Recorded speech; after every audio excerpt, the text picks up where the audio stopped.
farm meeting. It's a noisy farm meeting. There's a lot to be said, isn't there? Have you aired your grievances? Are you done?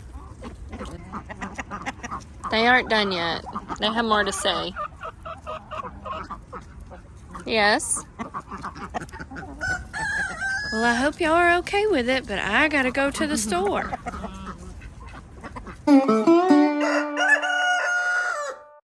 Howdy farm friends. I have been working here in the Potager garden this evening, and I had to stop. I came to a stopping point because I need some help from Jaclyn to move this wall way back there where we're gonna have the greenhouse, because once I start putting windows in it, it's gonna get really heavy, and I'm to the point now where I can start building the frame and adding on the windows.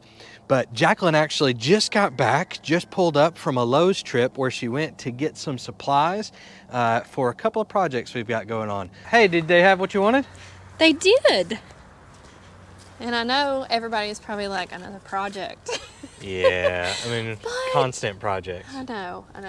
But I'm going to take care of an eyesore that you know how much it bugs me. She's kicking me off the farm? No, you're not an eyesore. This shop, it is a hodgepodge, and it is something that has bothered me a bit since we moved here. And mainly, here, you can hold a paintbrush, yes. Mainly this. I put these pots here very shortly after we moved here and never grew anything in them. But all of this electrical here, I don't love, but we need access to. But I really feel like it sticks out. This is the view from the back porch, if you want to show them the porch. So directly off of the back porch, you have the chick cottage. We have some temporary projects right here. But this shop, I don't like beige. I'm anti-beige. And it was used metal, I think, when they put it on here. We have some rotting wood. We have some things we need to take care of too. But I want this shop to be a different color. And we're gonna be painting the greenhouse frame, painting the wood on the windows to help weatherproof and make all of that last longer. So of course, me being me, I'm like, why don't we go ahead and paint the shop too? We have a decision to make though. I have two colors here. It's gonna surprise y'all. You're gonna be like, you're painting it a dark color, but we're painting it a dark color. This shop is just used for storage. It's not weatherproofed. You can see at the eaves, there are plenty of open spaces. It really is just an area to keep water off stuff. It's not weatherproof. It's not temperature controlled or anything. So painting it a dark color, it's gonna make it a little bit warmer in there, but it's already really hot in there in the summer. So it's not gonna affect it too much. But I have two colors here. I have Iron Ore by Sherwin-Williams, and I have Green Black by Sherwin-Williams. I think I know what color I'm gonna like the most, but we need to paint some big swatches of these colors on this side, and then over on the other side too, just to get an idea of how these are gonna look. So behind us here, we have a Peggy Martin climbing rose. And it is here because Tracy Britnell at Just to Get Farms, she helped us out several months ago, kind of come up with a plan for the front of this shop before we decided to put in the potager garden right here. So this space really needs to look a little bit better, in my opinion, to flow into the potager garden. Sure. Kind of getting our vision together. Yeah, I mean, transition spaces aren't a big deal to me, but I see the value in taking the time to go ahead and make this look really nice. And plus, it is the view from our bedroom, from the back porch, and from any of our sitting areas out here. So it'll be worth it. And since we're using a dark color, that rose is going to stand out really nice. Anything that goes in front of it's going to stand out really nice. And what's cool about the color that we're going to use once we pick is that we're going to use the same color for the greenhouse, so it's going to carry over into the potager garden as well and match the greenhouse. So that's pretty cool. And since it is going to be a dark color, we don't have to worry about it being perfect on the painting. It's gonna cover a lot of the imperfections, and like we've got some dark lap wood over here that is aged, and I actually really like that. That's gonna stay, but it's kind of gonna blend. It's gonna blend a lot more, and then we're actually gonna switch out this door. We're either gonna switch it out completely, or I'm gonna make it look like it's like a rich dark stained wood with some paint that I've got, some gel stain. Get creative, you know me. But one reason we're going with a dark color is that, and I really want it to blend into the landscape. I don't want this building to be a focal point. I want the plants to be a focal point. So our plan, and we shared it a while back after Tracy was here, but the plan is to mount cattle panels to this wall of the shop and let Peggy Martin right here just go absolutely wild. We may add in some jasmine to do the same. We may do some over here, but this area is really full sun. This spot, and I mean, she's done great. This was a much smaller, I mean, it's over doubled in size in not even a year. And it's even starting to do some layering on its own, which is one method of rooting cuttings from a rose. Is you bury it just a little bit, and so it's actually done that in some of the sand around it already. So we've already got a couple of baby Peggy Martins ready to go. Yeah, and all we've done here, Zach had some fill dirt that he kind of dumped here, and it's mounded up. So this bed is going to come out a good bit. It's going to be a more organic shape.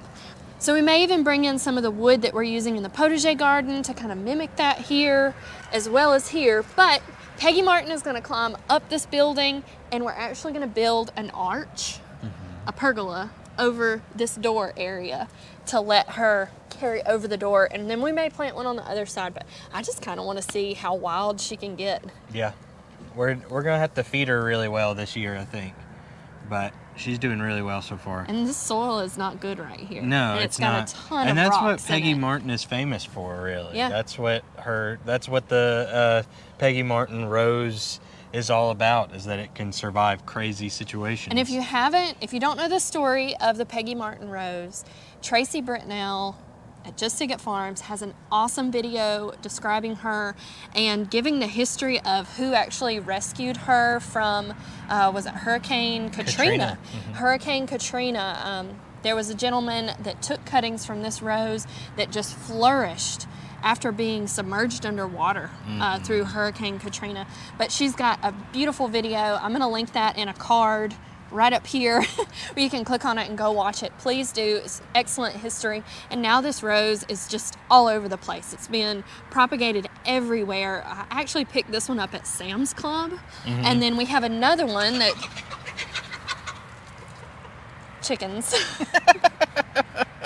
That spring is coming. These roosters' hormones are raging. We've got another Peggy Martin over here that we picked up at Petals that I'm thinking we may do on just this side of the shop. Eleanor, will you help me paint? Yes. So this one is iron ore, and iron ore is a more muted brown black. I've used this color before. It was the color of our island in our old house before we moved. And I just had these done, so I don't have to mix them up at all. So you can kind of see how it pulls brown. And then the green black is exactly what it says it is. It is black with green in it. Eleanor, do we have any animals that are like that? Green black with green. That's a super common color in chickens. And you can see one pulls more gray. This one's a little bit darker, but this one dries darker. I know that from experience. So I personally want to do green black. But if iron ore blends better, I'll do iron ore. All right, Eleanor's got the green black, and I've got the iron ore. I should say Eleanor and Zach. And should I go now? Yeah, just go up and down.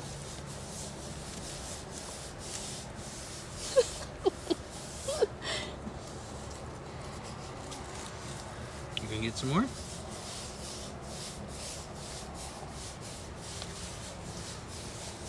Great job, baby girl. I already like Eleanor's. I do. Can I have a turn? All right, Daddy.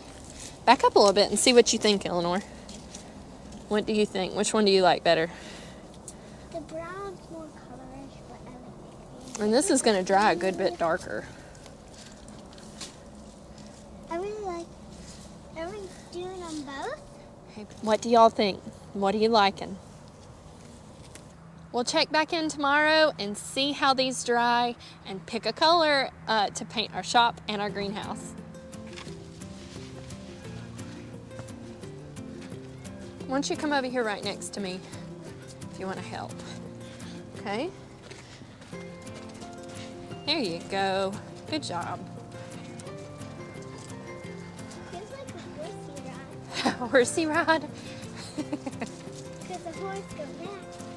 Because I go like this. We want a horse. All right, right here is good.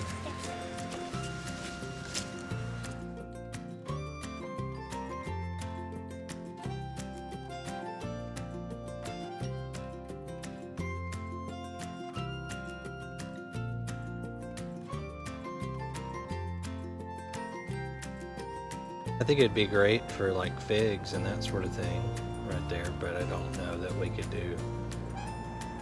I mean, they're still going to get There. nearly full sun. I'm headed home from work.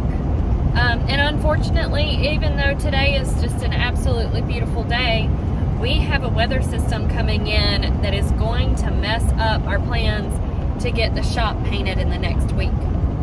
We've got really cold weather coming in again. I say really cold. This is the correct seasonable weather for Alabama. It's actually happening now. It's going to be 29-ish for the next couple of nights after this storm system comes through tomorrow. We do have some potential for severe weather, flash flooding, tornadoes, but it is like a pretty low risk. But it's going to mess up us being able to get the shop painted, and so that is going to kind of be on hold probably for nearly 2 weeks. So you're not going to see that for a bit, but we did choose the color green black. We really, really like that color. We like how it looks on the shop. I looked at it from the back door. I like how it's going to fade into the background, especially with those flower beds. I'm excited. And it's not beige, which is my least favorite color. On my way home though, I've got to stop at the feed store and pick up chicken feed. We need layer pellets and some scratch. I have to unload it at home, but it sure is nice. Have somebody load it up at the store.